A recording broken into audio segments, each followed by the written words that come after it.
Congressman Ron Paul's Audit the Fed bill, H.R. 1207, has officially been gutted thanks to North Carolina Democrat Mel Watt.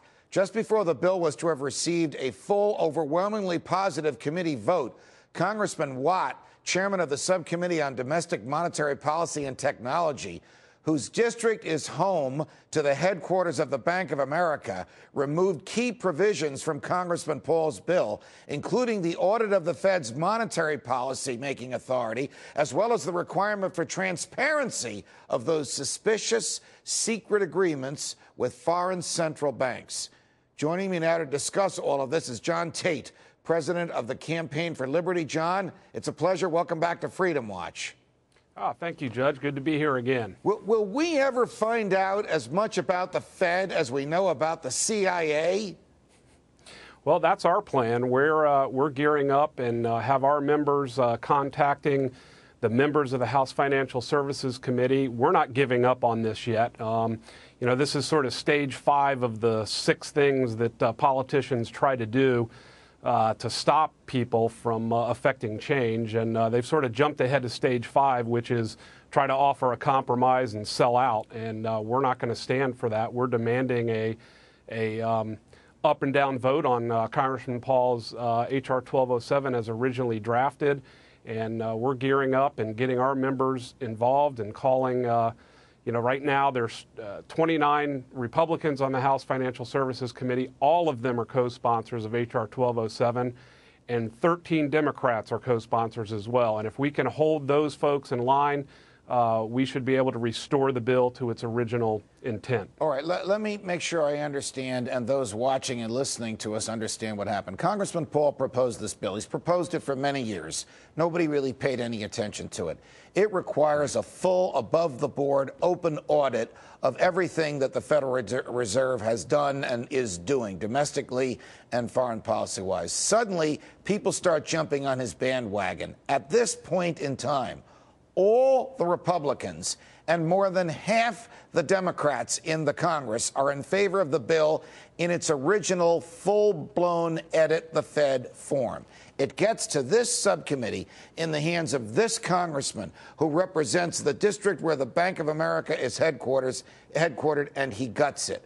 What do we have to do to get it back into its original form? And how can this one guy gut a bill that more than half of his colleagues in both parties are in favor of?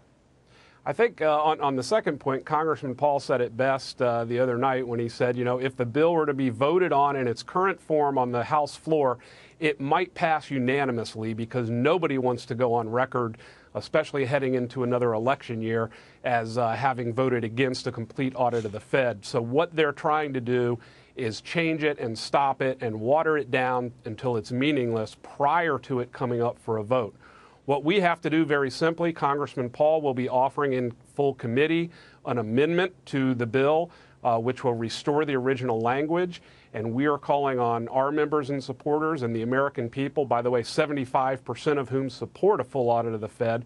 We're calling on them to contact members of the House Financial Services Committee and urge them to stick with their original promise to support Ron Paul's bill for a complete and full audit of the Fed. That's step number 1.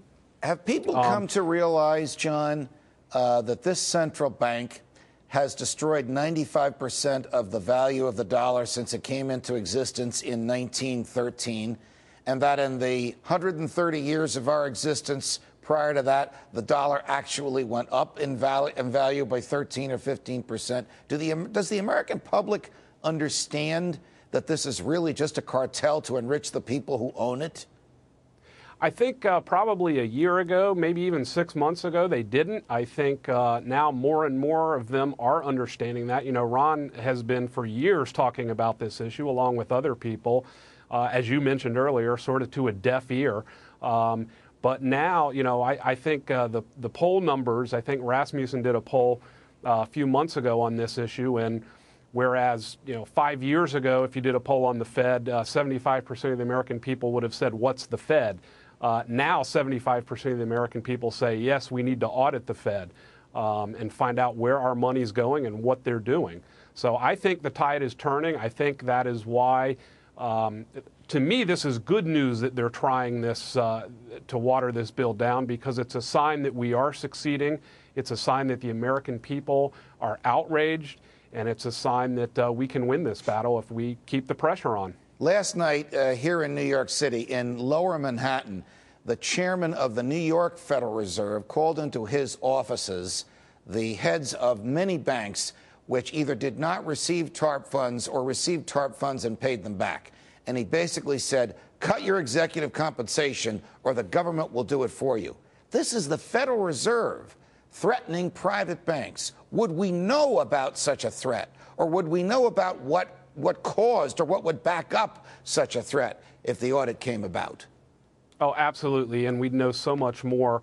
How they decide their monetary policy. The one that I think is a very big issue is the agreements they're making in secret with foreign banks and foreign governments. I mean, we know very little about what they do. They've operated that way forever. And I think that a full-scale audit of the Fed would open up all of those issues and would let the American people see. I mean, just a small start. Where did all of our money go for these TARP funds? I mean, when Chairman Bernanke came before the House and they asked him, Chairman Bernanke, can you please tell us where the money went? And his response was no. I'm not required to, and I'm not going to. So I think this audit of the Fed is sorely needed and something we've got to get through, and that's why we're keeping the pressure on. John Tate, thanks very much for joining us on Freedom Watch. Thank you, Judge.